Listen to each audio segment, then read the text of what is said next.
Yeah, here we go. Well, this evening I've got friends Mike Sullivan and Jonathan Mozenter here. How are you, gents?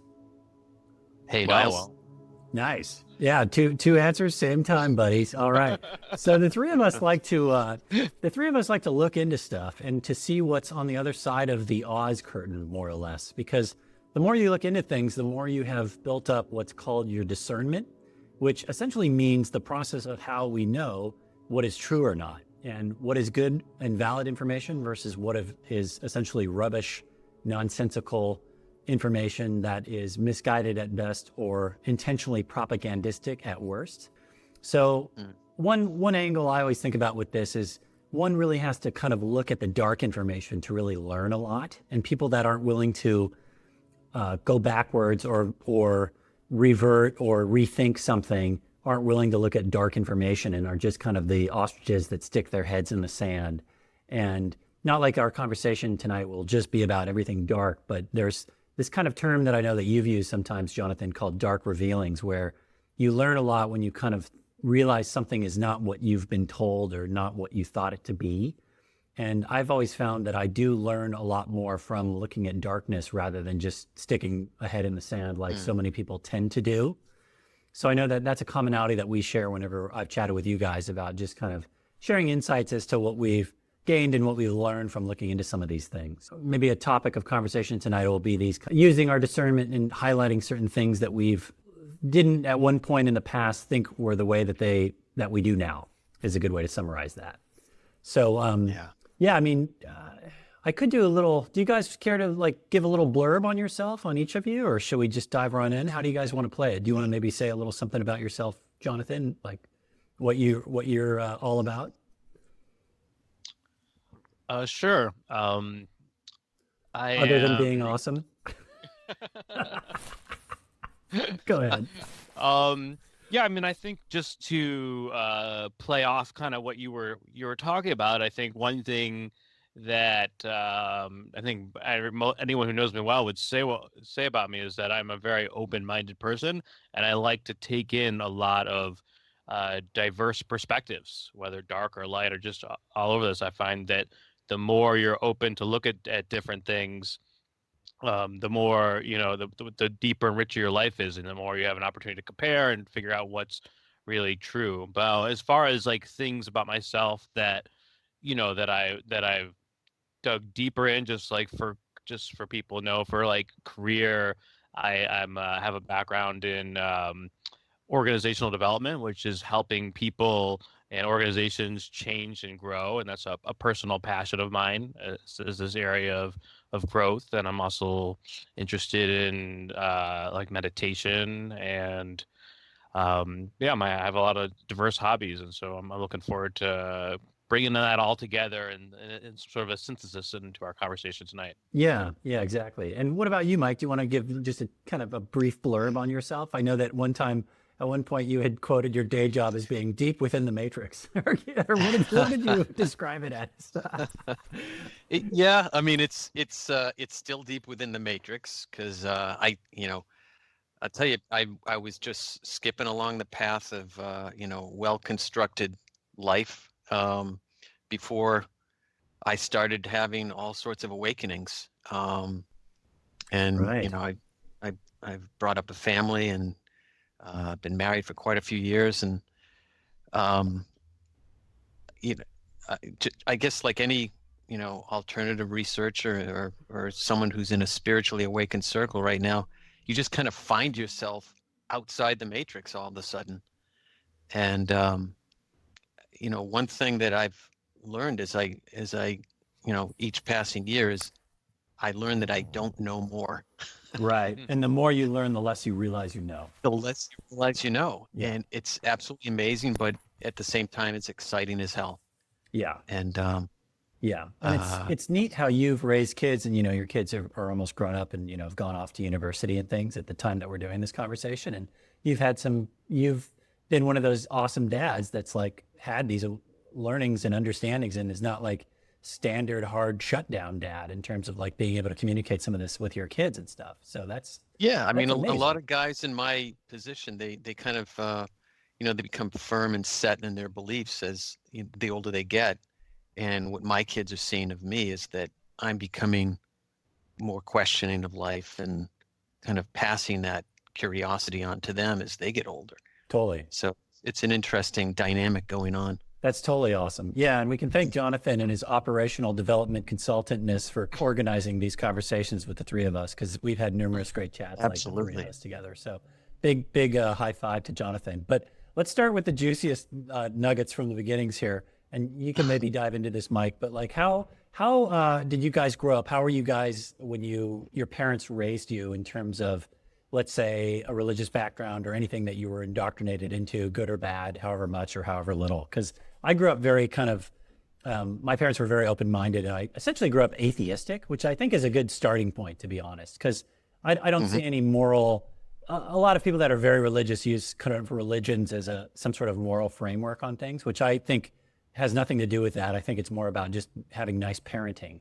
But do you want to maybe kind of dive in, Mike, as to how you were raised a bit? Yeah, I mean, I was raised, I would say, a cultural Catholic. So, I mean, I threw this topic out there, kind of wanting to take a dive into the Abrahamic religions, because I don't see this topic discussed a lot in alternative research or, spiritually awakened circles. Because most of us, from the Americas and Europe, we view the three, monotheistic religions, Judaism, Christianity, and Islam, as kind of the first baggage we shed as we become awakened to a new reality. And we've tended to run as fast as we could away from any association with them.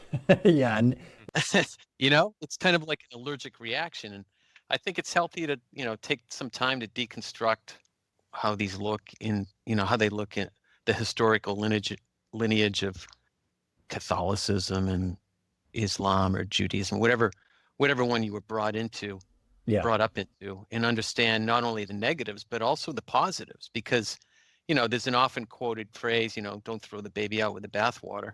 And I think a lot of us have done that when we become awakened, we run away from our, culturally conditioned religion that we were brought up in, and don't understand some of the, the mysticism that's embedded in these, which, in a lot of cases you have to dig really deep into.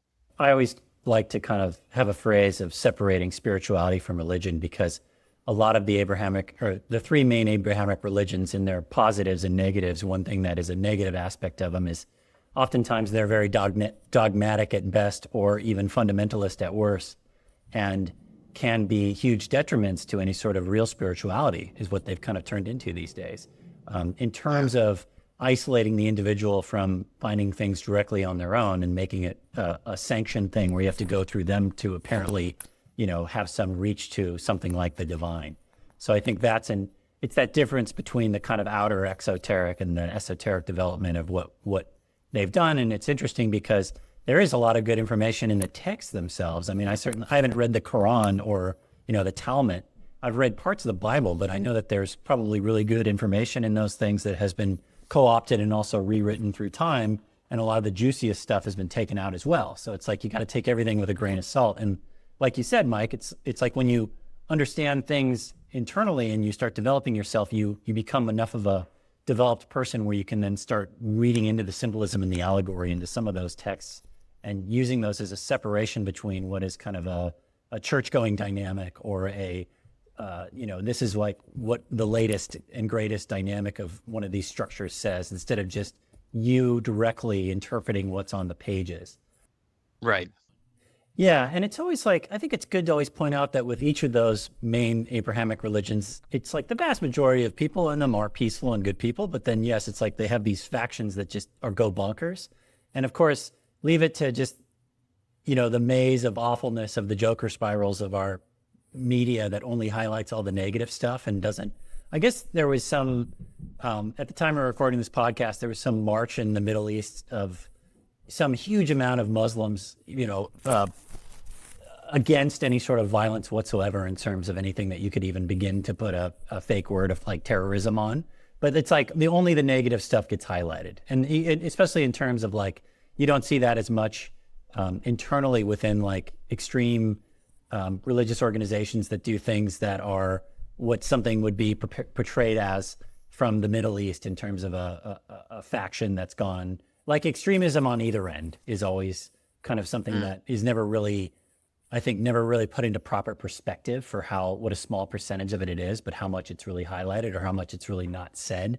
Like something like Timothy McVeigh or something like that internally within the United States is an extremist on another side of religion.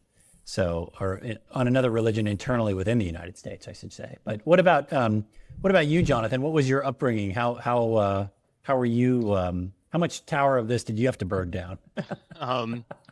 Somewhere a little bit in between your two situations. Basically, my parents are mostly Jewish, and they raised me in a Reformed Judaism household, which means like there's like Orthodox, which is super religious, and then there's conservative, which is fairly religious, and then the people who are just kind of into it but not super into it, it's like the lowest kind of Reform.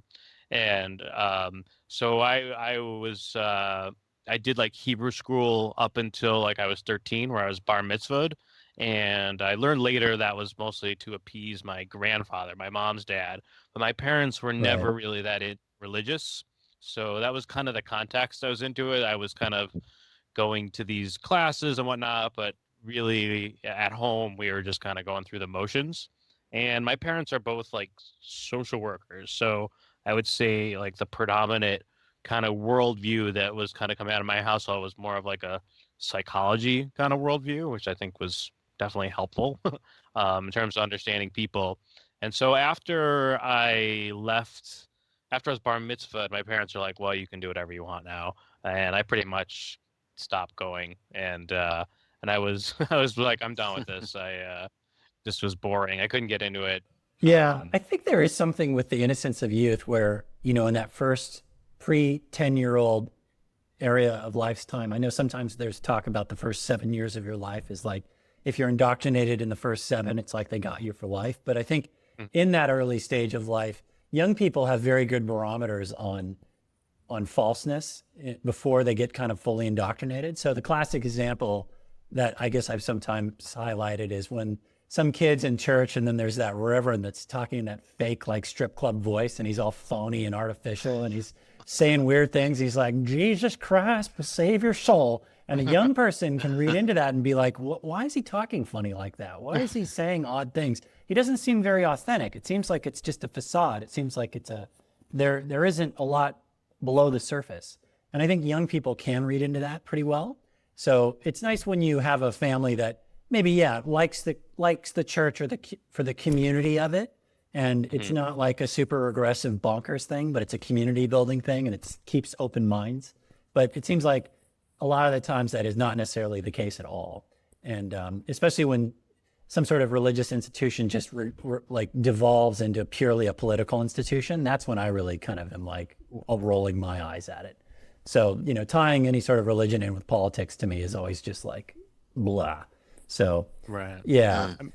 I kind of agree with Mike though about taking what are the good and bads of it. I mean, I think there's too much extremism, like religion's all bad or it's all good. And, I think as you kind of just mentioned, the community aspect can be very positive. I mean, you can make a lot of social connections. You can have a real support team.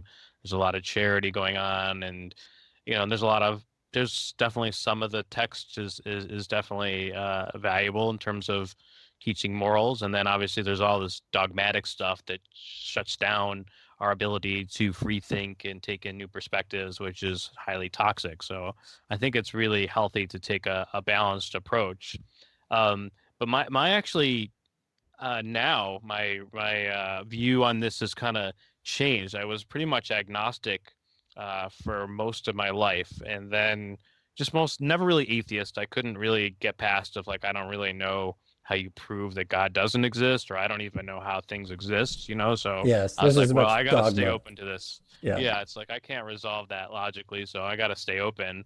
But as I kind of got older, I ended up studying something called integral theory, which is like a philosophy that integrates a lot of different subject matters, including East and West and materials things and spiritual things. And it started explaining to me like spirituality in a more very logical way, like seeing spirit is kind of like more like aligned with your values, or spirit aligned with your deeper self, or just sort of accepting there's some sort of mystical elements of reality. And I ended up getting into meditation, not for the spiritual aspect of it, because I wasn't terribly focused for a good part of my life, and I wanted to learn to get more focus. But I studied with this guy, Dan Brown, who I just kind of fell into it, but he does this Buddhist meditation, and basically it was very rational. All he was doing was breaking down how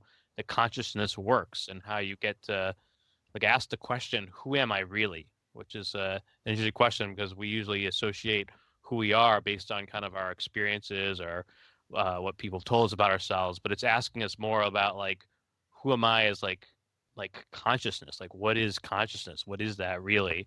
And they do a lot of experiential exercises, and at the end of that, I kind of really shifted me from seeing myself as how most people see themselves, but to notice that who I am is really this observer. I have thoughts, but I am not my thoughts. I can watch my thoughts. So how can I be my thoughts? I'm the person who's witnessing the whole thing. And it's a really powerful transformation for me, and makes me look at this whole religion and spiritual topic in a much different light these days. Yeah, and you're internally, you're going inward there a bit, right? It's a ceasing from always looking externally to starting to look at things internally a bit. And like Mike said, you're starting to map the polarity of your upbringing, where you start thinking something that you once threw out thinking it was all rubbish along your stages of learning, right, you then come back to, and you're like, hey, maybe there is some valid stuff in this. So what was like for you, Mike, like when you were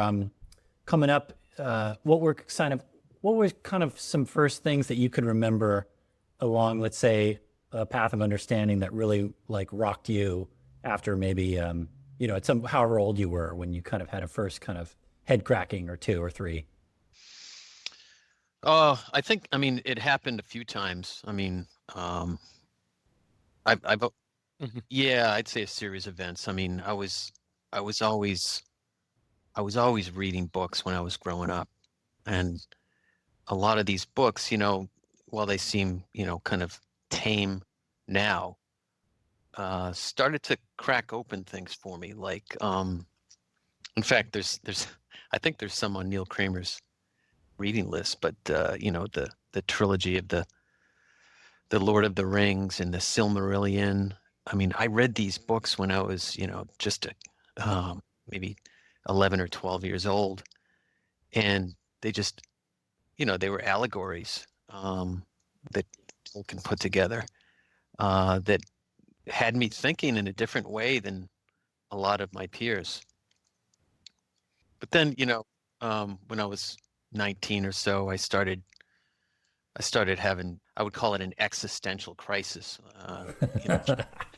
Jonathan said I think you mentioned, Jonathan, you were just questioning, what is God and what is reality? And that was definitely piling on when I was 19 years old. And I was writing all sorts of things at that time, just trying to figure it out on paper. Did you have some things that kind of forced you into stuff? Like, did you have a dynamic where you lose a job or you're in the middle of the existential crisis? Because usually it's kind of it just really came on organic, Yeah. I was just trying to figure it out. And, 19 years old, I think a lot of 19-year-olds go through that, but maybe it manifests differently through alcohol or drugs. But mine was just writing shit down and trying to figure it out, and taking long walks in the woods and alone, again, internal.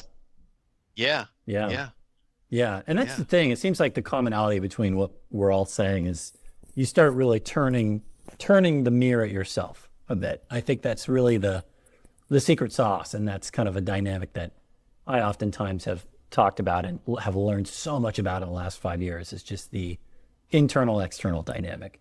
And that's certainly one of the kind of head cracks for me, is that kind of as above, so below, as within, so without thing, which I'm still starting to try and even grasp my head around and understand. But there's so much validity in that. I think that what we're all saying shares that common kind of commonality. So what about you, Jonathan? Did you have like a series of steps along your way that really were like a boom, boom, boom?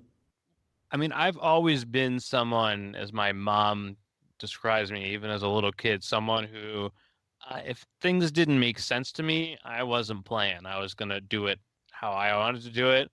And I think even, I didn't really have a full sense of these kind of dark unveilings or revealings that we're going to be talking about when I was younger, but like things just didn't make sense to me. Like I would always think as I go through education, and I went to what's considered to be a good like high school program, but like I just was thinking like, I'm learning more stuff just through introspection and reflection, and I don't really feel like they're teaching the most important stuff. Like just questioning it and just looking at politics and thinking, wow, this doesn't, they're not really talking to each other, yelling at each other. Just like I just remember noticing it didn't make sense to me. But as far as like really something that cracked me open to this kind of dark, unveiling world, it's interesting. I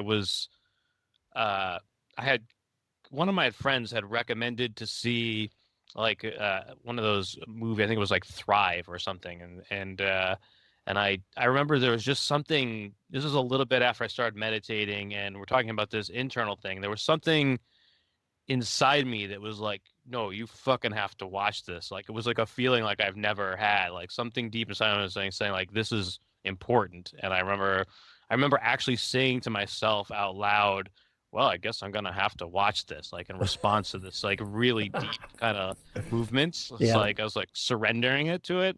And I watched that movie, and it was a whole bunch of stuff about the banking industry and a little about false flags and kind of just conspiracy stuff or even UFOs. All of it was completely new to me. So I was like, I don't know about this, but I thought like the guy Foster Gamble who made it seem credible. So I was like, kind of like taking it in very neutrally and being like, I don't know, it sounds kind of shady. And then what really cracked me open to that was afterwards, I think I was looking on their website and I had seen something about 9/11, and I remember a friend of mine had kind of one time had come up in a conversation. He said something to me like, yeah, I don't really know about that.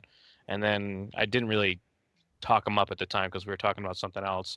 But I just looked into that whole Building 7 thing, and it didn't look right away. And then I kind of decided that like if I was going to believe that the official story of 9/11 was not true, I had to be really sure. Like that's a big leap, or at least it was for me at that time. Hmm. And I just became obsessed with it. And I tried to debunk it. And I basically, we were talking about discernment. I was trying to think, what is it about that? Because there's a lot of information on that topic, and you can get really lost in that. So I just kind of basically what I did was I said, well, what are the key things that I think are extremely concrete, and can I really, can I anchor them on there? And for me, it kind of had to do with kind of like the way the buildings collapsed, and particularly Building 7, where there's no planes hit it. Hmm. And And I it was just like a didn't block and a think, half away. yeah, exactly. It was, but just the whole, basically, I saw three orders of abstraction that are of impossibility. First off, you had random fires, which nobody disputes, and there's no such thing as coordinated fire, anyways. Creating which is an obvious coordinated collapse. I don't really see how that's could happen. Like, or if it is happen, it'd be highly unlikely. Like, why could random fire make the whole thing fall at once? Like, some parts are going to get hotter, obviously, than others because it's random, and so that was one piece. But then on top of that, it went into the part where there's the most stability, the path of most resistance, which is exactly what you would think it wouldn't do, because you would think some part would get hot and then it would probably just fall off to the side. So the fact that it was going right into the path of most resistance seems completely ridiculous to me. So you've already got two orders of impossibility. And then the third order to me is this idea of it, the speed at which it fell. It fell at near free fall, which it means it fell as it is almost as if there was no resistance, which there clearly was, because buildings are designed to it. So you've got three levels of impossibility all on top of each other, and I just think the whole story that thing just kind of gives it away. Besides, there's a lot of other stuff. And then once I was able to go, trying to debunk it, and then saw clearly that this was true, then that just blew my mind. I'm like, well, what else is true? Right. Like that just Yeah. blew the doors open. It's like, that's huge. This is one of the biggest instances in the history of at least our modern time, and it's obviously completely a bullshit. And Yeah. so this nothing the way I think it is, I've got to rethink everything. And there's two things about that. One is how other people, when you look at something and see 3 layers of ridiculousness and then don't buy it at all, this is kind of like the Judy Wood thing where you look at the television, you see what happens, and you just kind of instantly, subconsciously are like, I'm not buying this. And Right. then you look around and everybody else seems to be buying it. And I felt the same way, dude, with the invasion of Iraq and the whole kind of 2008 meltdown, where the whole thing with Iraq was so nonsense. I was like, I can't even believe this is on the radar, let alone like part of the conversation, let alone going to really happen. And then I'm like, what dimension am I in? And then everybody else seems to just be like lemmings going off the cliff in support of something, right? So then there's that Yes. layer. And then there's also the layer of then it opening up yourself, which I think is these are, expansions of your consciousness where it opens you up to then look back at like, well, then what about every false flag in the past? What about the Reichstag? What about like, Pearl Harbor? What about all these things that we've been told an official like, Tonkin. yeah, Gulf of Tonkin. We've been told like the, his history, his story of the back of what supposedly happened. And you realize with the current one that you're living through, it's not at all what it's been said. Then what about those other Right. things too? So it expands you for sure. Yeah. Right.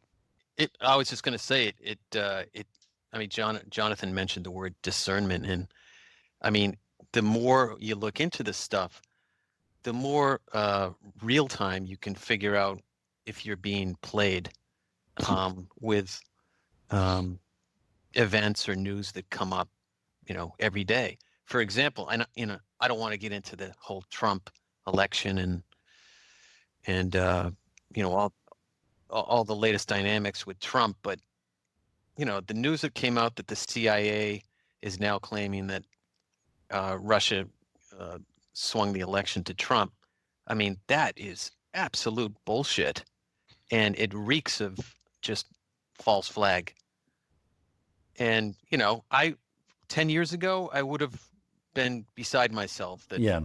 how could this happen? And Hook, line, and sinker. Yeah. absolutely. Yeah. But the day it came out, I was like, no way. There's nothing behind this other than there's some cartel that does not want Trump to be president, and they're doing whatever they can. And I mean, it's almost laughable what they're coming out with in the media right now. Well, and there's a thing where, yeah, you read into something initially and then you're like, I don't buy that, like you said, Mike, in 2 seconds. And then here we go with like a year and a half of news cycle spin, blah, blah, blah about it. And it's like, oh God, we waste so Such much time bullshit. on BS. Yeah. Well, I mean, I think another it also just keeps that whole story alive, and the election continual, and it's a huge, as it seems like the left versus right is a clear divide and conquer tactic to get the populace to kind of fight with each other instead of looking at the oligarchs who are robbing them blind. And so this, whether they want or don't want Trump, this just continues the whole story and narrative, and getting people riled up and fighting and not paying attention to other stuff. So Yep. that's a huge dynamic going on for sure. It is Yep. it is all about your discernment, which I think is really a key part of how you've built up, how conscious you are, right? I mean, because like Jim Lawler, friend of the show, buddy of the show, had a great comment when he was on a couple episodes ago where he was talking about politics. And I was like, well, if you go back and look at politics from 50 years ago, they were arguing about the same shit that they are now. So it's almost like it's intended to have it at best this kind of like tiny little piecemeal reform that barely does anything in a generation. I mean, there are sometimes some wins, it seems like, but the whole thing seems like such a massive puppet show distraction of like things to just put in place, things like we talked about with a false flag, which for those that don't know, is just an incident that's used to kind of incite a response to then implement a preset plan. And, or like some of the other things that we've highlighted on. So that's a good point. That's a good point. Well, do you have If either one of you guys have anything else to add about that, otherwise I was going to ask Jonathan to spit out another one. Well, I was going to ask you a tidbit. I actually just found out where the term false flag came from, which I didn't realize this. So obviously, this is a tactic that's been going on for thousands of years, but I guess it comes from back when countries were using a lot of like ship warfare. And what they would do is they would trick their opponent by sailing their ship out and putting the other country's flag on there to trick them so they get close, and then they would attack them. And that's where the whole name false flag kind of comes from. Yeah. And I was going to mention the other one I was going to mention is the Hegelian dialectic, which you keyed on, Jonathan, which is this kind of preset, split in terms of a polarized political party, and you only have two options which is a false dynamic in the first place. Mm-hmm. And both of these options have kind of control systems from an oligarchic stance of like puppet strings on both sides. So either way, you're screwed. And it's obvious that, we're put in, like South Park says, we get these candidates every year that's like either a giant douche or a turd sandwich. And we're expected to like choose, we're expected to choose between one of these two, like, One party masquerading as two. Yes, exactly. Well, so do you want me to go into another revealing? Let's just do revealings, and they don't have to be in any necessary order. We'll just kind of go down and whatever, and we'll each chime in a little bit on one. And some of these kind of have cross links to the others, so it's interesting. Yeah. So I'm gonna go with actually the second big one that I came up with after 9/11, which is I spent a lot of time trying to understand the financial system, and I'm fortunate to like have an MBA, so I have some background in this stuff. And that was hugely eye-opening, just to first understand that these central banks are definitely privately held. That's not even, it's sort of like it's not really a secret though. I mean, you can find this out for sure. Like we know that they're not government run. There might be like a government partnership. And so there are these private people who can make money out of thin air. And I think it's like the big banks, which are also privately held, like the Chase Manhattan, Wells Fargo's, HSBC, they actually own the central banks. And so a lot of times people are like, well, how is it that a small group of people can make such, big impact? It just doesn't seem realistic. It's like, well, you have unlimited money. That changes things, and I'm always be thinking about leverage. What is it? Leverage is like, how can you have this like from like a physics kind of perspective, and like how can you have like the highest what angle can you take that will give you the most kind of effect over people? And I think one of them is this idea of money creation, and just how like when banks create loans, they're just making up money out of thin air, and then you start getting into all the levels of corruption and how they're extracting money for the populace and they're controlling interest rates. There's a lot of corruption going on there, and you can see through all that, and that's a big power angle. And I wanted to mention one other thing because it's another this idea of leverage. And I got this from going to Mark Passio. I went to his natural law seminar in Connecticut live, and he is a guy, I know you guys know he is, but for the listeners who might not know, he knows a lot of hidden information. And he was talking about how we know like the world is the way it is, and he just broke it down really simply but powerfully. And I think it just kind of explained that people know things based on the information they're exposed to, and then they make decisions based on their decision making apparatus, and then they make behavior decisions, and then reality is based on everyone's cumulative behavior.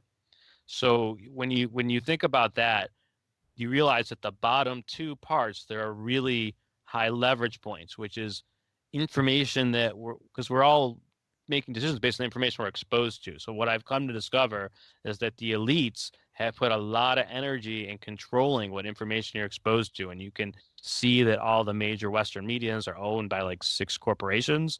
And so that's a lot of power there. If you can control what the majority of people actually look at, you can highly influence their behavior. And then the second component is the how we actually make decisions. And if you look into the education system, You can see that it has histories in this thing called the Prussian education system. And the short of it is basically just that what I discovered is that, and anyone who's been through a Western education is they're kind of teaching you very subtly that the person who has the answers is either like the test or the teacher. In other words, the authority figure has the answer. So there's this subtle kind of like influencing you people to always look to whoever's the authority for the answer, and they're not really teaching you really good discernment, which is like to consider all different perspectives and carefully consider the facts and origins of the sources, and anyways, all sorts of better discernment. So those, you look at the money, controlling of the flow of the media, and then having influence over how we make discernment. It really helps understand why a few people can control a lot, have a lot, or at least influence. I don't like the word control. At least have heavy influence over a lot of other people. Yeah. Do you want to chime in on money a bit, Mike? I mean, the only thing I'll offer is that there's an excellent book by a guy named Carroll Quigley called Tragedy and Hope. Yes. It's a very long but Yes. excellent book, and it details the history of political economy, and specifically relevant to this conversation is how the banking elite were able to secretly establish and maintain global power, starting with that act to create the Federal Reserve in 1913. Yes, which is not federal nor has any reserves. Exactly. Yes. Right. So that's a great book if you want to dig into more of it. In addition to what Jonathan was mentioning. I'll put that in the show notes, some of these things that we've hit on, in addition to like Niles, reading list recommendations and stuff. But yeah, money is a huge one, man. I mean, money is kind of the root of all evil, like they talk about, and how it's just such a fabricated spell. And the thing about one term that I like to use is mirror, mirror, where like things are mirrored on you, where what you think is one way is really the complete 180-degree opposite of what it really is.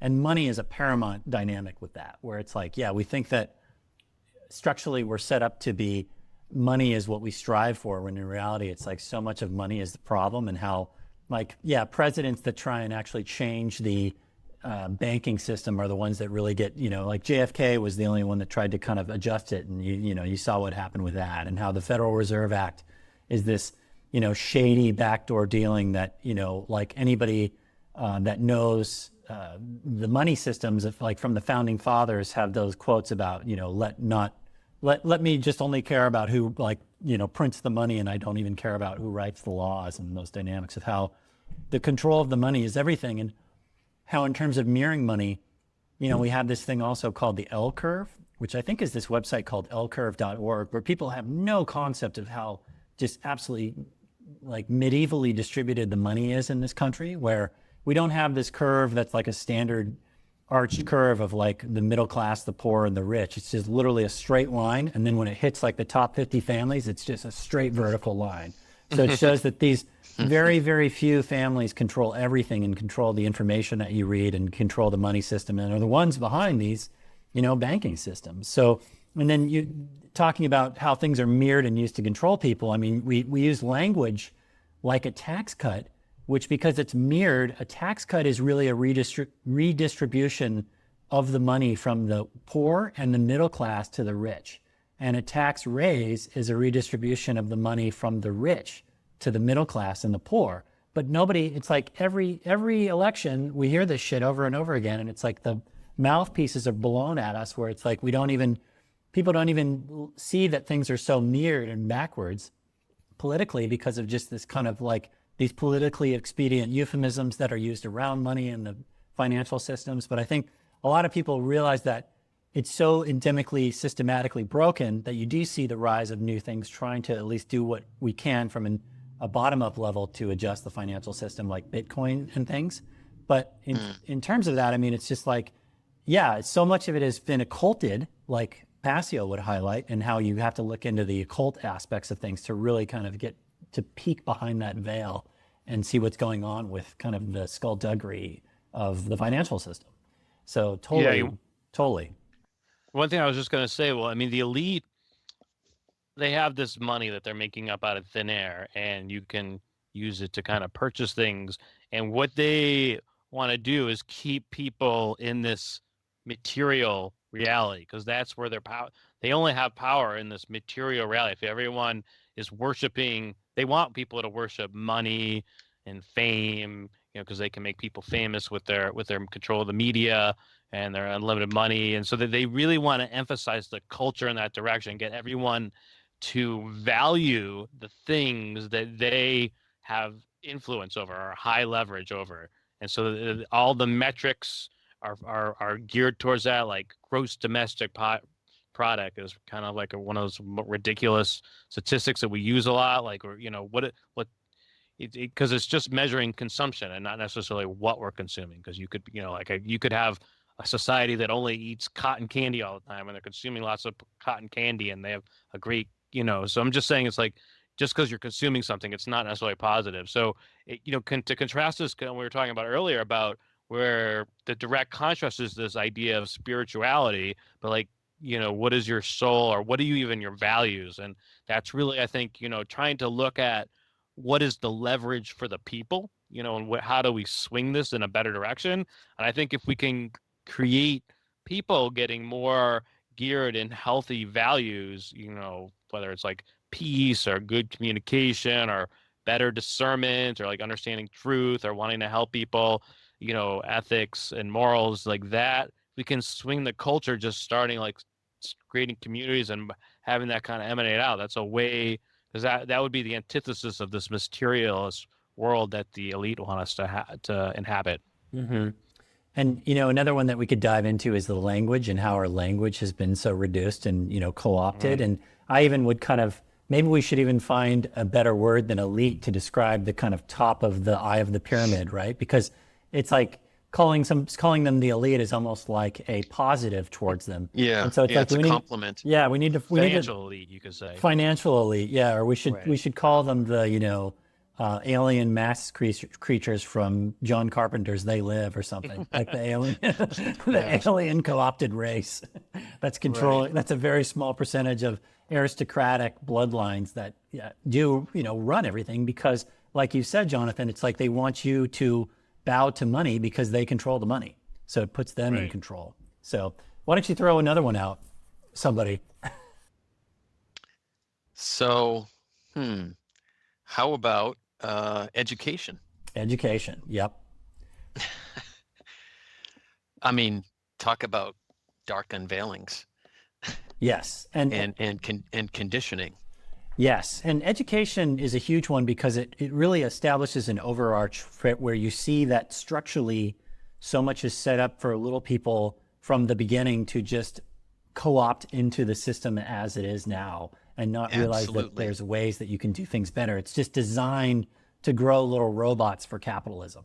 It's so interesting because, when I was younger, you were okay if you went into kindergarten, but if you didn't go to kindergarten, it was okay. You'd just go into first grade. But now you have 2 years of pre-K in kindergarten, then first grade. So the conditioning starts very young. But what I was going to say about this was actually Jonathan turned me on to this guy. I'll mention two people. One is John Taylor Gatto, and he was he still is alive, but he's teacher of the year, prolific, teacher of the year in New York City, numerous times. Prolific critic of the what he calls the Prussian education system. Yeah, the indoctrination system, and he separates schooling again, language. He separates schooling from education, and he's all about education, but he's very critical of schooling. Right. I mean, he had these ideas about centralized schooling and how it creates these obedient soldiers. I mean, he gives examples like, the buzzers, just at the physical layer, the buzzers at the start and end of class. I mean, they're almost like straight out of a B.F. Skinner experiment. Pavlovian, yes. Yeah. And, creating obedient workers for the factories and, subordinated civil servants and standardization and on and on and on, just uniformity after uniformity. and just the infiltration into the minds of these kids, out of the sight of their parents. And that's if you, like Jonathan said, if you go to even a good public school, which I went to too, it's like the best you can hope for. You either go to a school that's like Dangerous Minds, where there's graffiti everywhere and people are being shot and there's metal detectors and you are on a fast track to like selling crack on the street corner. Or else if you're lucky, you're going into the capitalist like factory indoctrination machine that is training you for college, which is of course good to go to college, but then you're just becoming as Gurdjieff said, a machine till you die. It has nothing to do with, it's completely philosophically bankrupt in terms of real trivium level internal education for real practical life. It's just work training. It's work training, Right. work training. And Right. like stars on the board are not how well you excel, it's how well you conform, right? So the kids that and conform another the best do the another best. like kind of dark side of school is that it's almost like they're into natural selection. I mean, especially in countries like Germany, where they tag kids really young on what trajectory they're taking in life, and as they're almost trying to pull them out of the reproduction cycle by slotting them into menial factory jobs. You're expected to, as a little person, know what you're supposed to do to make fake money in imperial commerce so early, right? So you're Right. expected to like know what you're going to focus on, what your major is going to be in college so early and things. And then Yeah. you go horrendously into debt to pay for something that's just a $100,000 work training institution, right? So it's like we all have to play the game because we live in this society, but at the same time, it's like it's just a ride, right? You got to play the game knowing it's a game as a young person.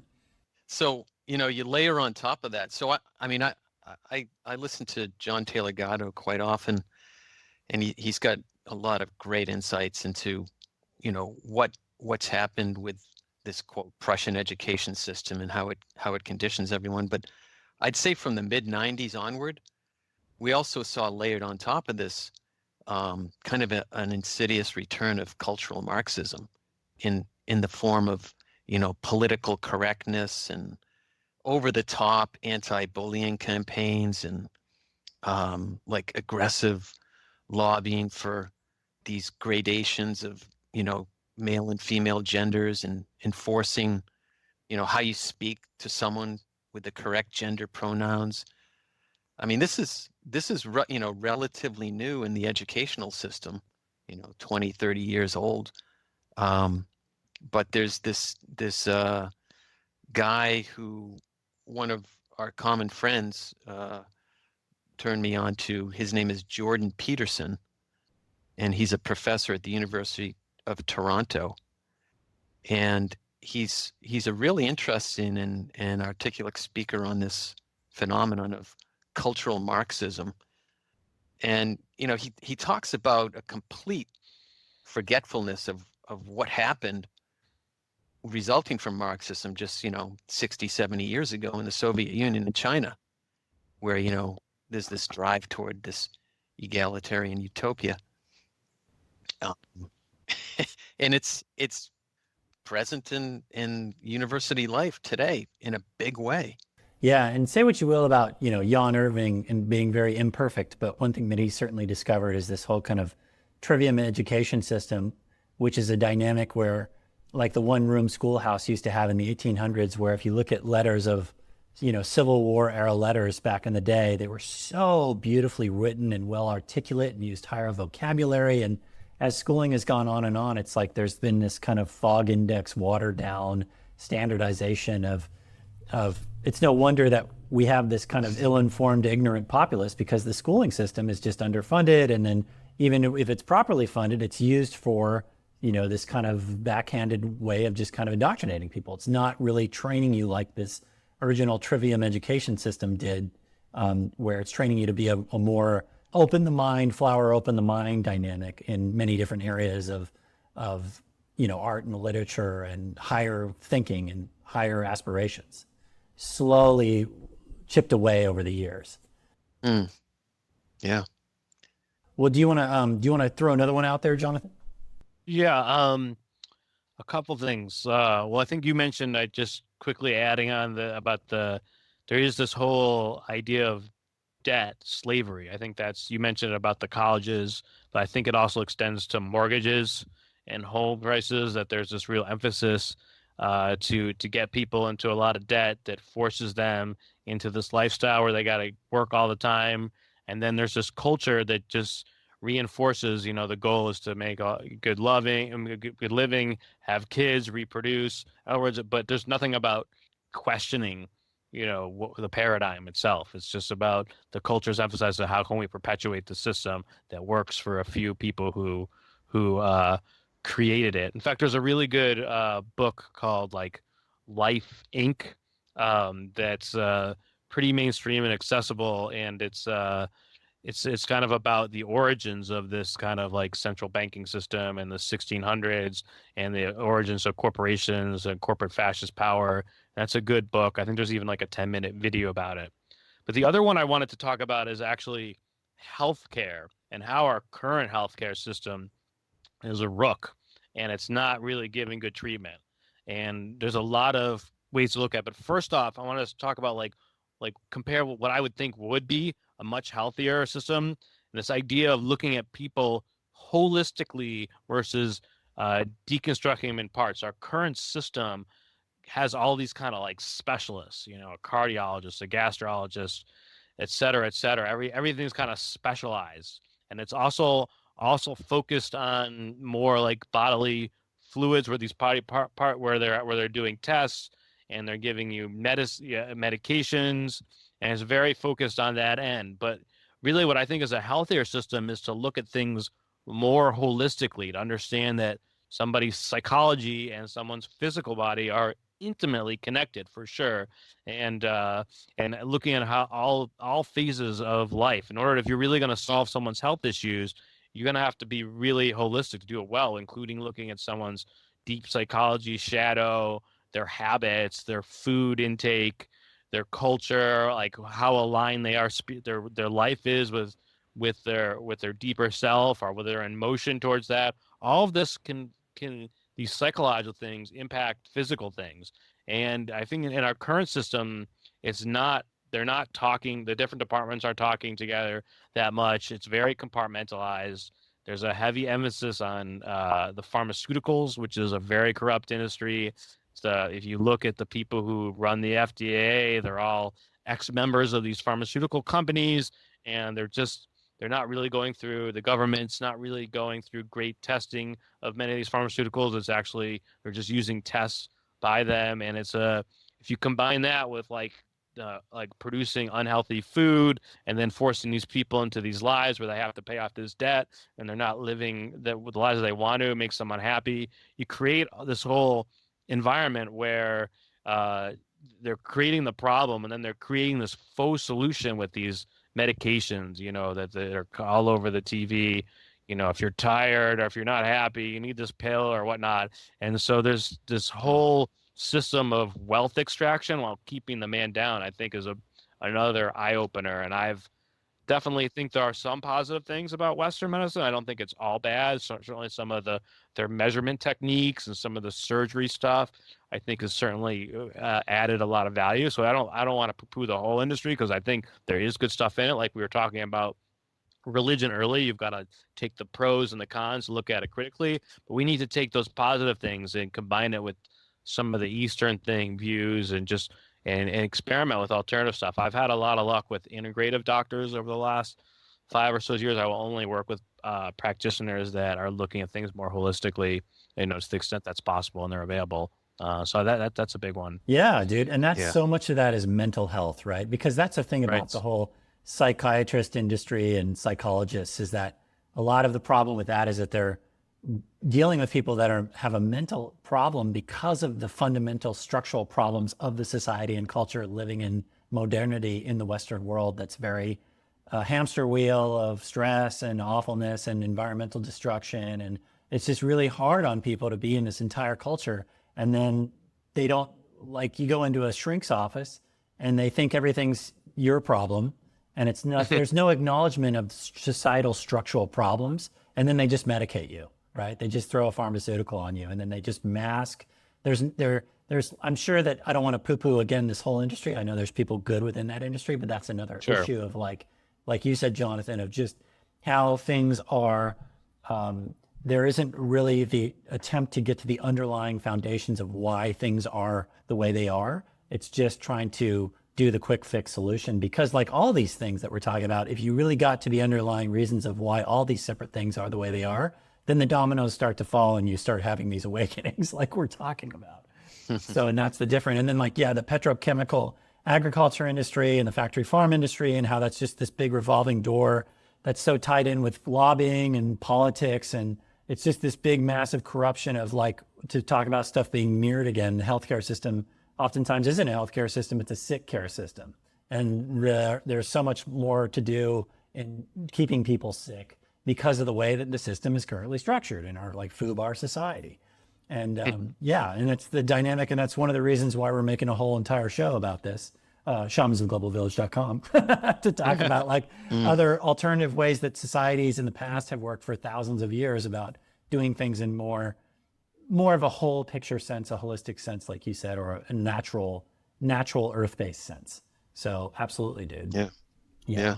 Yeah. No, I think just to add to that, I'm encouraged, at least on the investigation of psychedelics to help, psychological illnesses.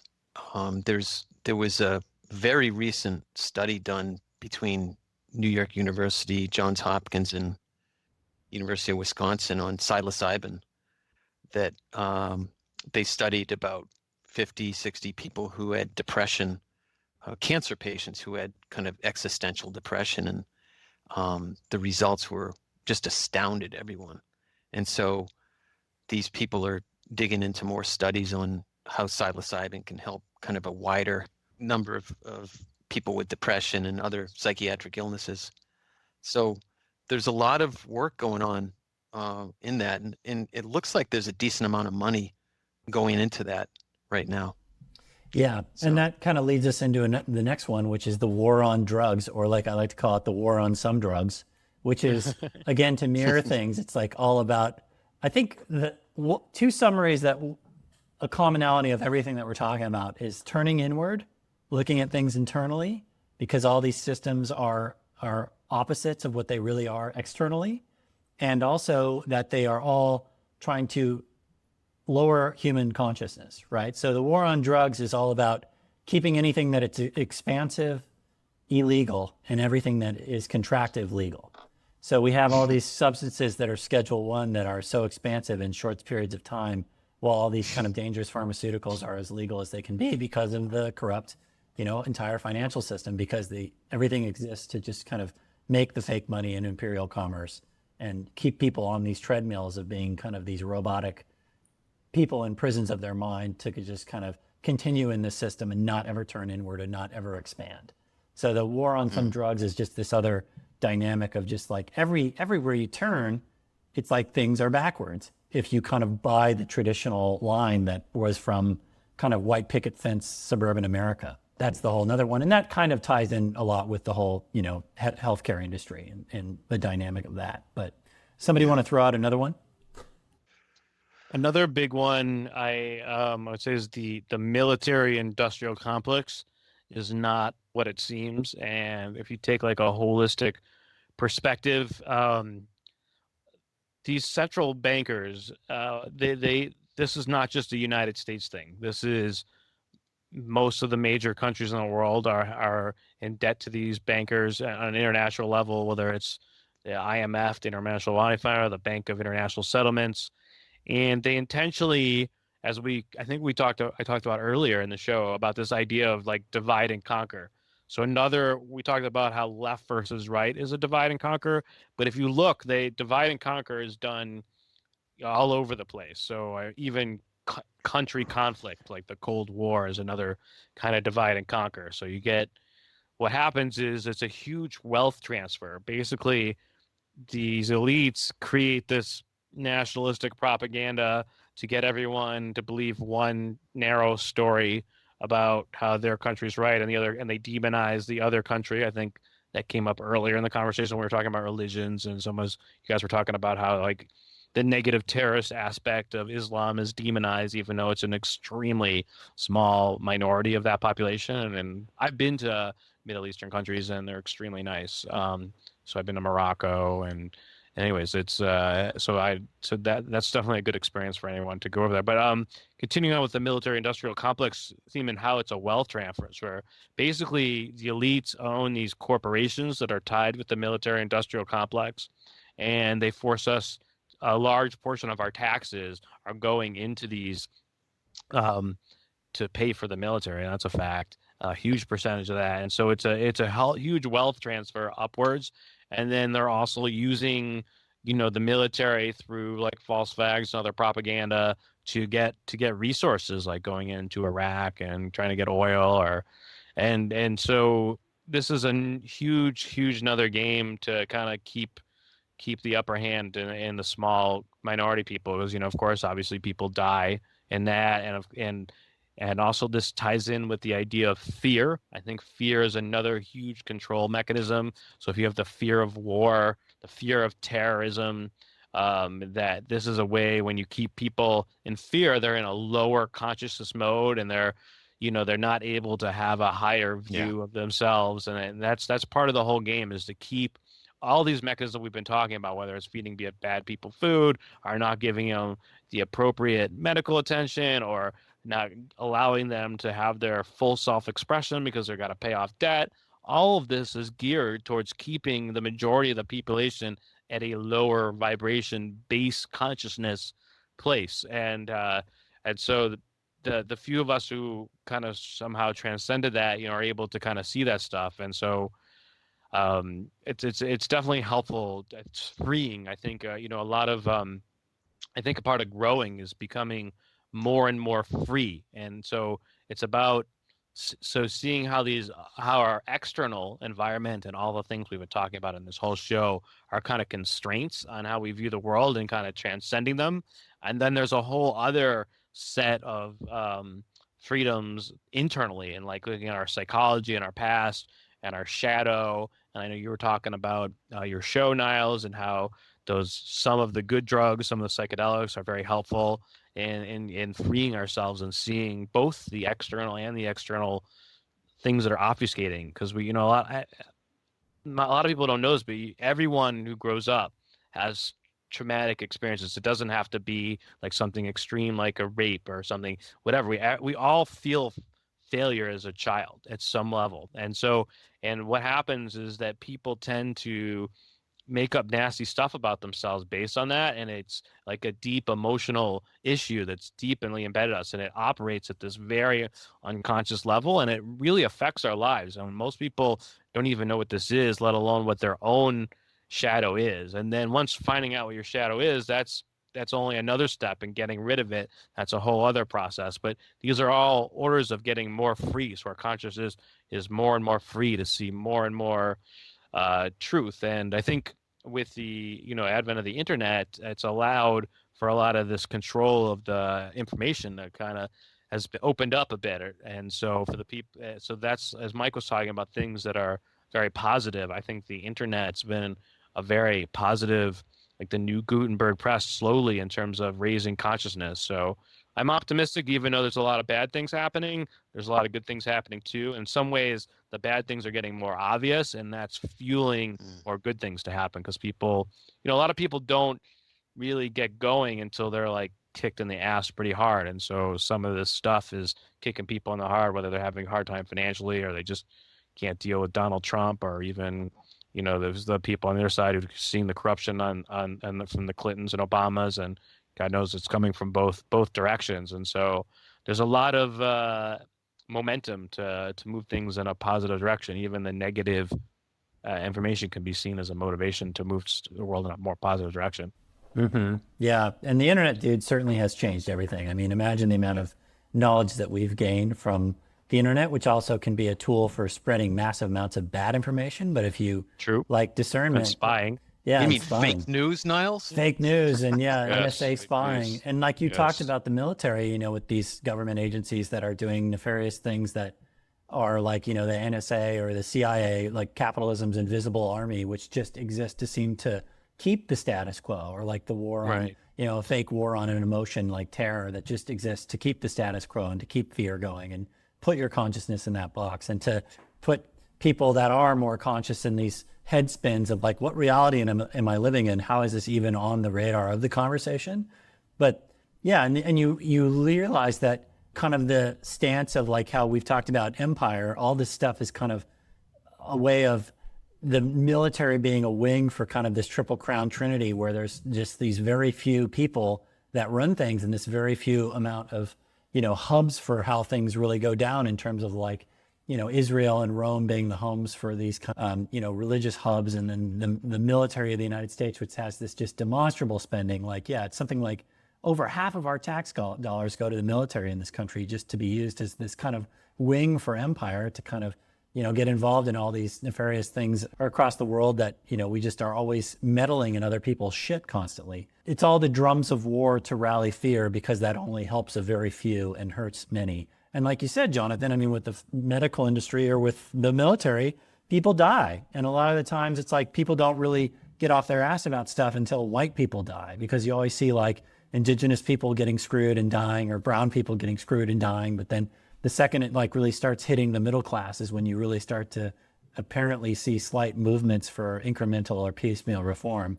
But yeah, it's all kind of part of the same thing. So, all right, so we've got another one here.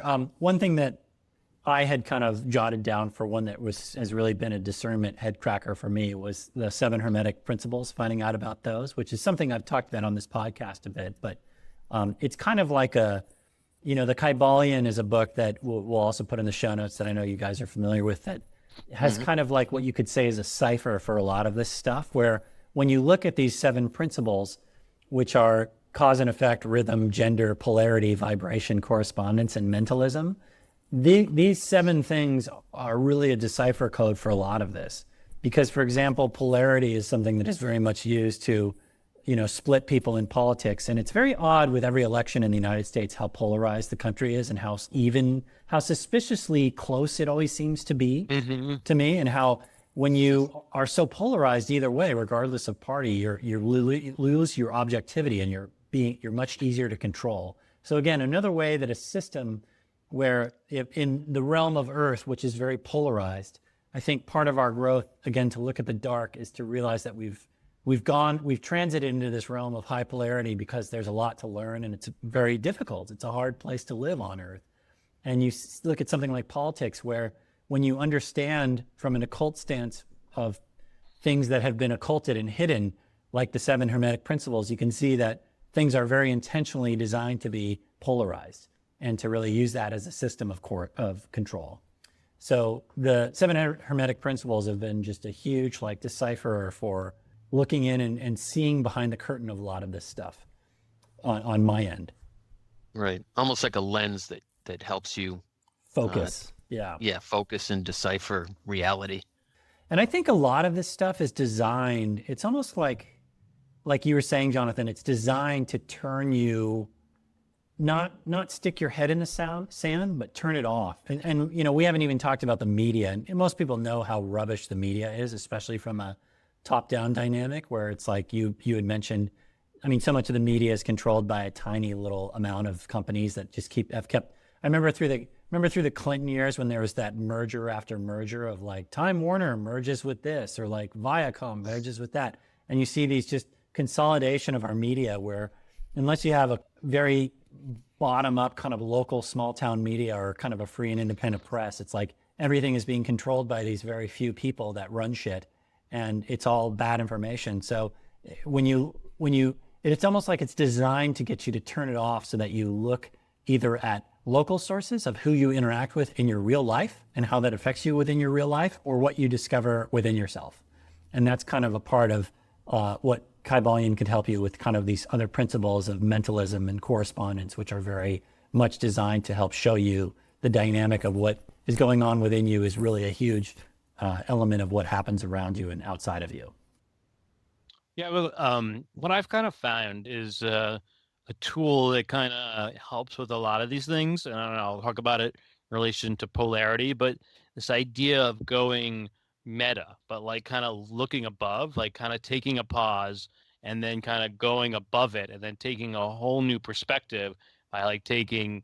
And I think one of the challenges here with this polarity is to realize that every kind of perspective has its opposite perspective. And in fact, it couldn't exist without the opposite. Like you can't have light without dark and vice versa, that the contrast is necessary. And I think this whole idea of like learning to transcend the polarity is to kind of appreciate both parts of it. For, you know, you could say like death helps us appreciate life, right? So I mean, there's even people think as death is 100% negative, but no, actually, and there's a huge positive swing to it. And I think if you can start to look at all things and see go above and capture the full spectrum of different perspectives around it, you won't get caught up in one side or the other. And I think you can have a more balanced operating from a balanced place. Like, I mean, I grew up more as a liberal, but as I've kind of taken in more perspectives, there's definitely some values to some of the conservative stuff. Certainly some of the libertarian stuff is pretty interesting, I think, about, you know, talking about the risks of power and government and centralization. And I think that, you know, so I think my advice to people is like in working through this stuff is really, you know, go bigger, take more perspectives, bigger perspectives, and you get more freedom from seeing things from this deeper, further out place. And the same thing within your own, you can do that externally and also internally. This idea of like watching your thoughts, like instead of just like getting impulsive, when you learn to kind of meditate, you can kind of take a step back and just maybe take an objective perspective of your thoughts, and then maybe from that perspective, if you're not like impulsively reacting to them, maybe you'll come up with some new decisions about them. Yeah, yeah, totally, dude. And I think, Yeah. I was just going to say, I mean, we're kind of settled on the principle of polarity in the 7 Hermetic principles, and you know, one thing that came up early in the conversation is the art of discernment, and it seems, yeah, we're here on the physical plane, and polarity is inevitable in every aspect of life. But the greater discernment you have, the more I think you can control these swings in polarity, or at least understand the polarity better if you develop this talent of discernment. yeah, I think the polarization, when you kind of depolarize, it's like the secret key to level up in Donkey Kong, because it lets you not stay in a rut. Like when you depolarize, when you're so polarized is when you spend 50 years voting for one political party and just dogmatically saying that I can't ever not vote for this political party, because to vote any other way is to admit that I've always been wrong, which I think is a huge dynamic when you hear the types of things where the old generation has to die out in some way because of their, you know, being locked into not even looking at something spiritual or greater ecology or a larger like metaphysical stance on how the universe operates or what we're in or who we are, what we really think of ourselves. So that's kind of a secret sauce thing that really shows that there's other ways of doing things, and it allows you to kind of break through these glass ceilings that most people seem to be stuck in. And another one, you know, is like conspiracy theory, which is a stage along the path. It's like everything is a stepping stone. And like, you know, certain people seem to get stuck in these stepping stones. And I think as you have a dynamic of kind of fellowship that you can talk to, it helps you where you can see other people's insight on things and get some healthy perspective on things to help you in your leveling up. Because you have kind of other people whose information that you value, or people that know more than you do, are talking about something. And like when you're first exposed to new information, if you're depolarized on it and if you're objective about it and open-minded about it, you can accept parts of it or reject other parts of it, but still use it as a kit of parts to help you always level up and continue on. Yeah, I just wanted to piggyback on those great comments about this. Yeah, about this idea. I think you're so right that these people get very attached to their perspectives, and as you said, they're so. I guess the word I use like invested, because they've been holding that perspective for so long that they're afraid to kind of counter it, and they have a whole narrative about what that would mean about them. But there are definitely ways to kind of counteract that, practices or ways of being or higher levels of discernment. And I think if you can start to realize that the impermanence of life, that life is really transient. I mean, if you look at the whole arc of history and look at what we knew 1,000 years ago or 500 years ago and how much it's involved, and you really kind of hammer on that, then you're going to realize that, of course, what we know now is BS, or there's something better. There's always something better. And so that if you really center yourself that and keep yourself aware of that, it kind of opens you up, And one thing, a mantra I like to say is you only know what you've been exposed to, and it just kind of keeps you grounded in this, like, yeah, I only know what I've been exposed to. Of course, there could be other things that are true. And so I think that there's a lot of practices that people can do that can kind of free themselves up. A lot of people are kind of caught in loops or biases that they aren't even aware of. And I think that there's something called like a mental model, like we all have this deeply held view of the world that's often partly or wholly unconscious, and it kind of operates things. But you can do a lot of practices or get feedback from people, reflection, or doing this meta thing, and start to realize your own biases. And then once you know them, then you can kind of question yourself, like, am I coming to this conclusion because this is the same bias I've always had, or because this is what the data actually tells me? And so I think when you start building in these processes and you start getting past unconscious, mental models, that really helps. Again, we were talking about freedom earlier. This is another degree of freedom that lets you see what's really there easier and better, and it definitely improves discernment. Well, yeah, I mean, does anybody else want to highlight any more? I've got about a half a dozen I could kind of quickly blow through, and we could just choose which few more we might want to key on before we would wrap this up. But a few more that I had jotted down was the legal system and all that entails with that, and kind of how there's so much intent to deceive secretly within the legal system and the structures of how the foundations of it work. And then, like I've highlighted, our vocabulary and how there's been an intentional attempt to reduce vocabulary over many hundreds of years.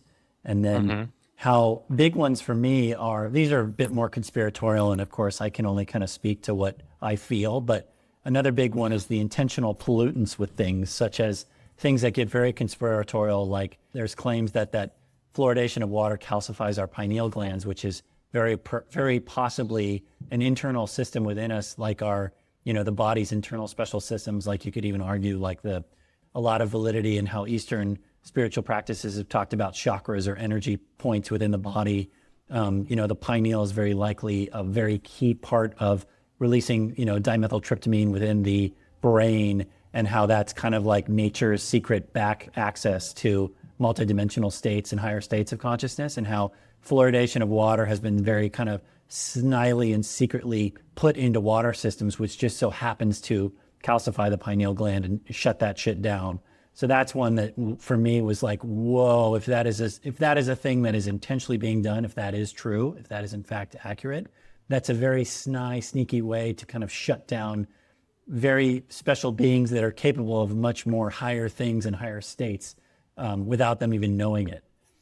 And another one is just kind of our history, and how so much of our history has been rewritten and not what we're told. And even things with science being very great, but having certain negative aspects to what's going on with our understanding and exploration of the cosmos, where I'm starting to kind of think that a lot of it is good, but then some of it may not be so good. And these are kind of realizations that you guys know I've had and will come up on future episodes of this podcast. So there's these head crack moments of all sorts of things that are like, whoa, if that's legit, that's amazing. And that just allows you to, like you were talking about, Jonathan, zoom out. It's layers and levels of zoom, where you zoom out and you zoom out. But I don't know if any of you guys want to kind of comment on any of those things. Well, you just gave us a big dump, man. Yeah. Lots to look back. Lots to unpack. Pick one. Which one do you want to go to?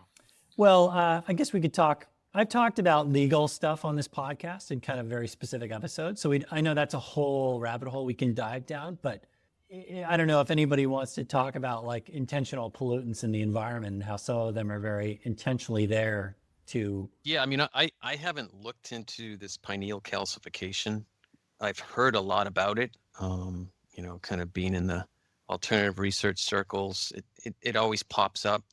But I'd be interested in understanding what you've found out so far, Niles, about Yeah. this. Sounds like you know more than both of us. Yeah, and I'm I kind of in the can't. same boat as Mike. Yeah, and until you have your, brain scan and see that you've got this little section of the center of your brain that just happens to be this kind of dormant special system that, can turn on at some point, or, we all have our dreams, and there's whole separate dynamics with what dreams really are and how that's very much like, tryptamine juice in our brains. But if it's true that we have this special thing in our brains, it's part of this kind of ancient, energy system within the body that over years and years of work or many lives can be activated or worked on or turned on. That is a very snide thing that I feel something into that as having some possible validity, but of course I haven't done any direct evidence or research myself on my own personal physicality to see if that's an accurate thing. But it's something for me that allowed me to have a little bit of a zoom out or to say like, wow, because I was always kind of told something completely different about fluoridation of water and how it helps your teeth. And very well it may be, but it still lets me kind of look at things from an outside perspective a bit. Yeah, I mean, I'm suspicious of it. I filter my water for fluoridation, but I haven't. I don't know the science behind it either. I just heard a lot of stuff. It fits in with the narrative that the elites are taking, the financial elite, excuse me, are doing whatever they can to, because they know if people wake up that they're screwed, man. I mean, can you imagine just being these elite who are kind of financial elite who are kind of screwing people over and have to live with that kind of fear? Like, oh my God, if these people wake up, I mean, we're screwed, me and my family, they're going to burn us at the stake. I mean, who would want to live that life? I mean, I don't even know like how I don't know. They're obviously compartmentalizing things or something, because that would seem like a very unpleasant way to go about things. And another one I was Right. going to highlight was just the corporatization of everything in terms of like you talked about, Jonathan, with obviously corporations are so profit driven and environmentally destructive in a lot of ways, but then how the government to kind of depolarize regardless of your political view is corporatized as well, and how so much of government is just serving to exist we the corporations rather than we the people.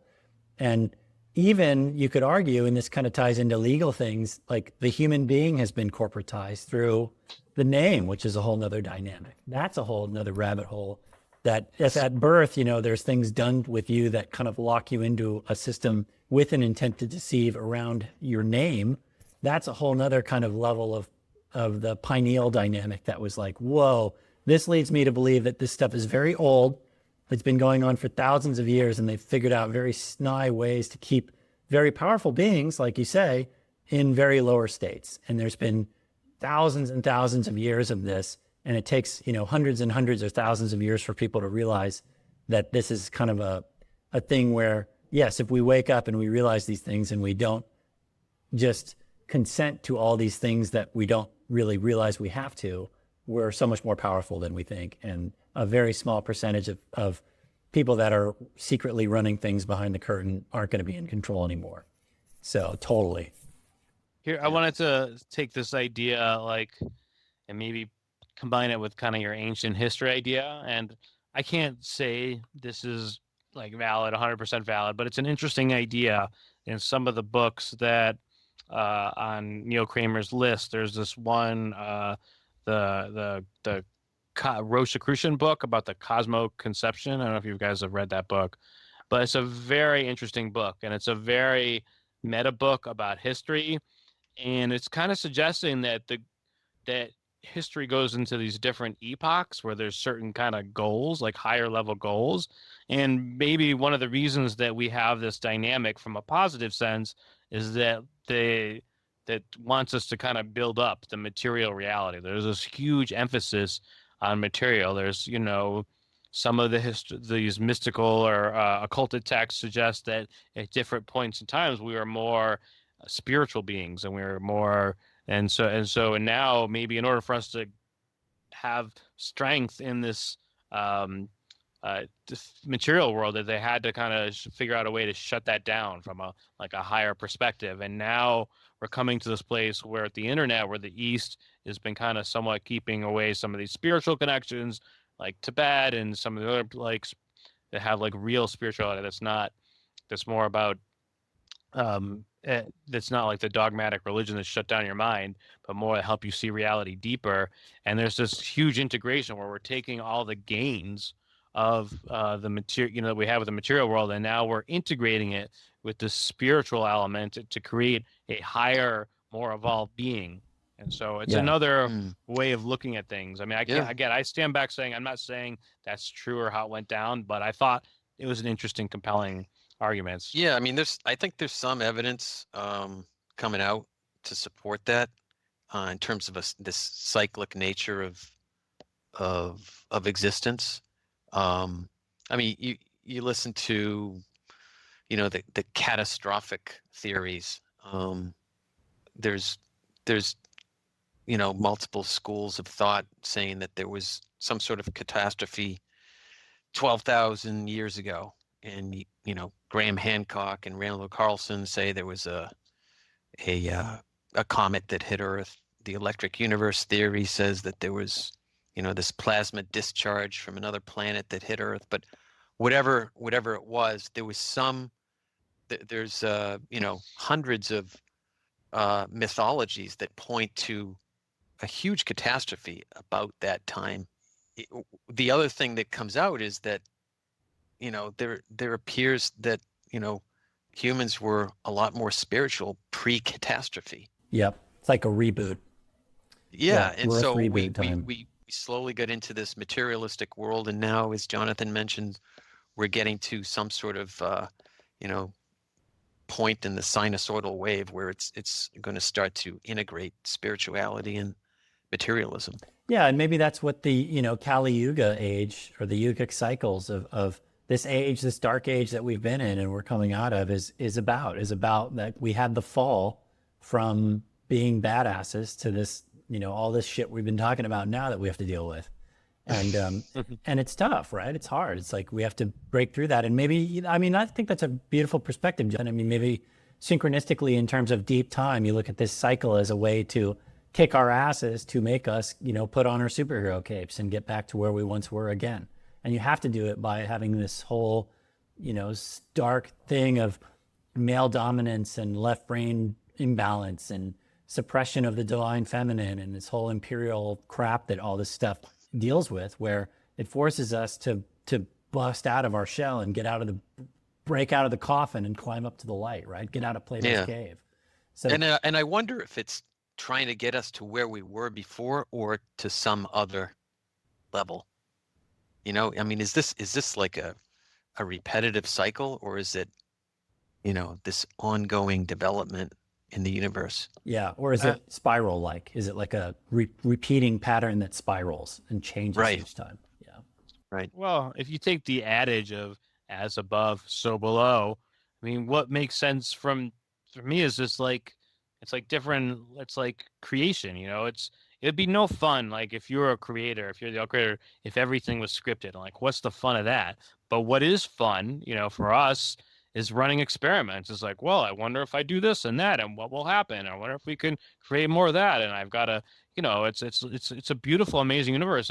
You wouldn't want everything to be in utopia. That would be boring. This tension is kind of, look at it if I know Niles, you're into movies. I know movies are exciting because they always have some sort of tension point in it, right? And so from that perspective, it could be just another kind of creation to see what happens, or it could be something higher. But I'd be skeptical that it's definitely repeating. I would bet there's something, because what would be the fun of repeating things over and over again? I don't know. It's our hermetic principle of rhythm, dude.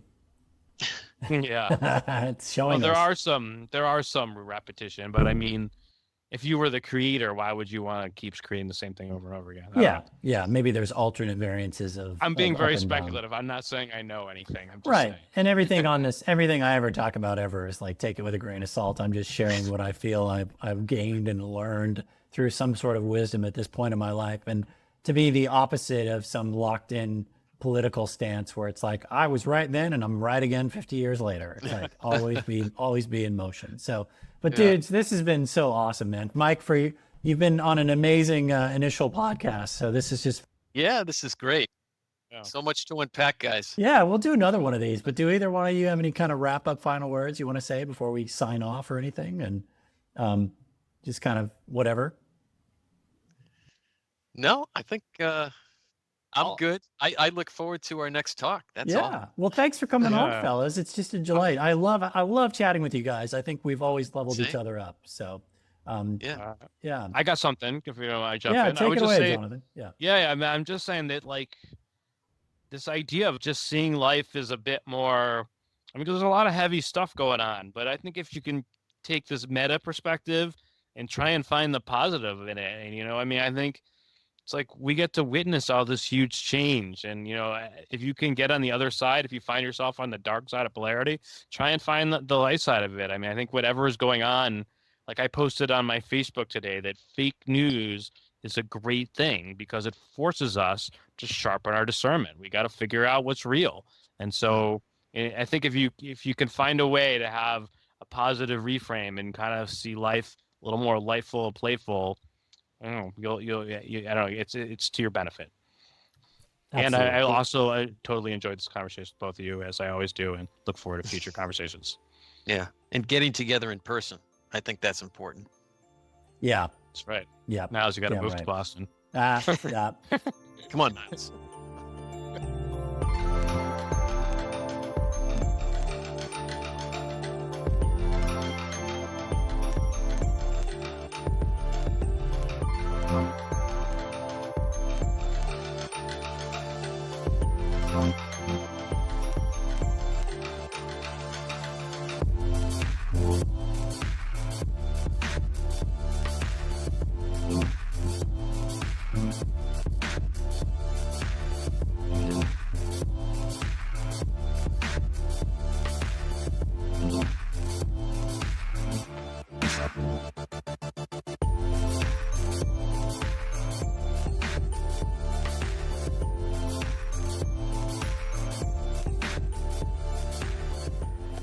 Being awake means knowing that there is no such thing as knowledge which is negative or bad, and that only willful ignorance of reality is what creates negative consequences in our world.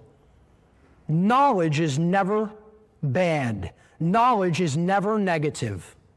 To have knowledge is to have empowerment. That's why the dark occultists want to constantly try to hide knowledge, or to get people to not pay attention to knowledge which is important by dissuading them. Don't look into that. Here, have this distraction instead. You don't want to look into that. That's bad. Or that's unnecessary. There's nothing to that. They don't even need, their mind control techniques are so effective in today's world, they don't even need to hide the knowledge anymore. The knowledge is already out there. It's exploded onto the earth already. But most people are just completely ignoring it because they're so wrapped up in distractions. I tell people we're living in post-apocalyptic times because the apocalypse only means the great revealing, from apo in Greek, which means away from or off of, and kalyptine, a verb in Greek, which means to cover or to conceal. So to go away from concealing, from concealment or hiding, is what apocalypse actually means in English. To take away the veil, to take away the cover, and to reveal something for what it truly is. To know the truth is the apocalypse. And that's already done. The knowledge is out there. The problem is we've rejected it as an entire people, as an entire species. And once the apocalypse has happened, then there is either transformation and upliftment or ascension, or there is judgment. And not the kind of filtering in the mind. I'm talking about negative judgment by creation, by nature. Because the truth is there, it's been revealed for you to see as it is. Did you accept it? Did you change as a result for the better, or didn't you? Then you have to lie down in that bed that you made. So being awake means knowing there's no such thing as knowledge which is bad. All knowledge is empowering, and then it's how it's used. Is it going to be used for control? Is it going to be used for spiritual uplift? But ignoring the negative is always going to get you the same thing. It's always going to get you bondage, okay? You can never ignore reality and prosper. It is an impossibility. It is a law of nature. If you ignore reality, there are negative consequences for that ignorance. You can ignore reality. You have the free will to ignore reality. But you do not have the free will to ignore reality without negative consequence. That is a natural law. And this is what people in many communities will tell you we should be doing. See no evil, hear no evil, speak no evil. That's bad. Don't pay attention to that. I don't want to talk about the corruption. I don't want to talk about pedophilia, child sacrifice. I don't want to talk about, slave rings. I don't want to talk about people working for slave wages in slavery conditions. I don't want to talk about that government is slavery. I don't want to talk about that religion is mental bondage and mind control. No, don't learn about any of those things. Just try to follow your bliss, which we'll also talk about. Ignoring that which is negative because it makes you feel uncomfortable can only do one thing: get you more negativity. That's all it can do.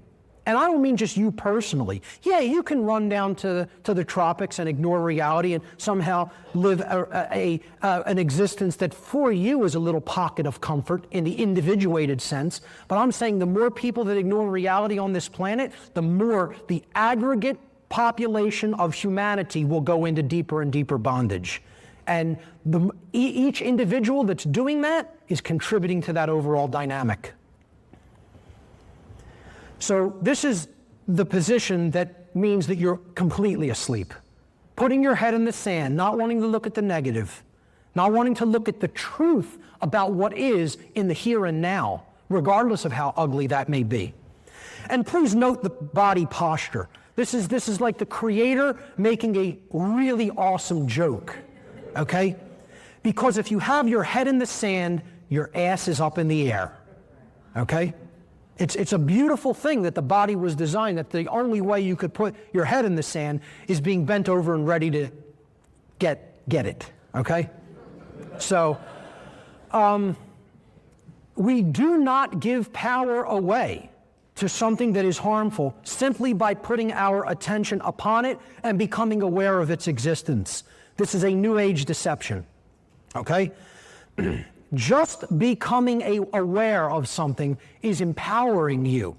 You're recognizing what's really there, so then you could take necessary precautions, or you could start doing what is required energetically to start to change it, okay? Seeing the negative for what it actually is does one thing. It creates an ability in us to steel ourselves against its harmful effects. This is like diagnosing a problem. Well, you now know what the problem is. You know what you're up against. You're not in ignorance anymore. Now you know what to do, okay? We may even be able to not just see it coming and take precautionary measures, but we may even be able to avert the harmful effects altogether by starting to work to change that energetic dynamic, but only if we have the knowledge about what's wrong. So, refusing to look at critical information is the opposite of being awake, okay? Refusing to look at critical information just because it may make you feel uncomfortable or scared because you perceive it as quote-unquote negative is willfully choosing to remain in a state of ignorance. And willfully choosing to remain in a state of ignorance is called unconsciousness. Or in other words, you're completely asleep. The next part of this dynamic of waking up to the negative is stepping out of what I call emotional mind control, okay? Seeing the negative for what it is means you can't be under emotional mind control. Too many people are in this. They think, well, hey, if he gets up there and he makes me feel bad by telling me all these things, somehow that can't be true because it doesn't make me feel good. Well, whoever told you the truth has to make you feel good? New Agers told people that. The New Age movement puts that out there, Well, you want to just resonate with it. Oh, that made me feel really disturbed. I'm not resonating with that. That has nothing to do whether it's true or not.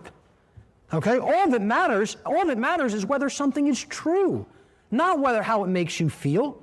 See, that's where the ego comes in. The ego wants to feel good. The ego wants acceptance. The ego wants to be told it's right. The ego wants comfort. It doesn't want to look at something that it's uncomfortable with hearing and say, oh yeah, that's the way it is. You know, that for many people the ego has to be really broken down over time. All right? So this is why mind controllers always want to get up there and dress up the lie. See, what I do, this is how I dress every day. I'm not coming up here in a three-piece suit. I'm coming up in the way that I dress normally. Jeans and a t-shirt, okay? I'm coming up here, I'm going to speak to you in my normal, natural voice. I'm not going to put on some fake air about me that makes you, think of me as somebody I'm not, okay? But, news broadcasters, they want to put the most physically attractive person up there, the most sweet, pleasing, calm tones in the voice, okay? Because they're getting ready to sell you a bunch of bull. And they want the ego to accept it readily, so it goes past the judgment filter. It goes past the discernment filter. And then it gets nested in the subconscious mind, and then you're acting on it without even understanding how it got planted there. That's how mind control works. So that newscaster could get up there and tell you all day long that 2 + 2 = 5. And she could say it in the most pleasant, sweet tones. It's still going to be a lie. And then the person who is completely enraged because, hey, there is rat poison in your drinking water, okay, that wants to tell you it just like that, right?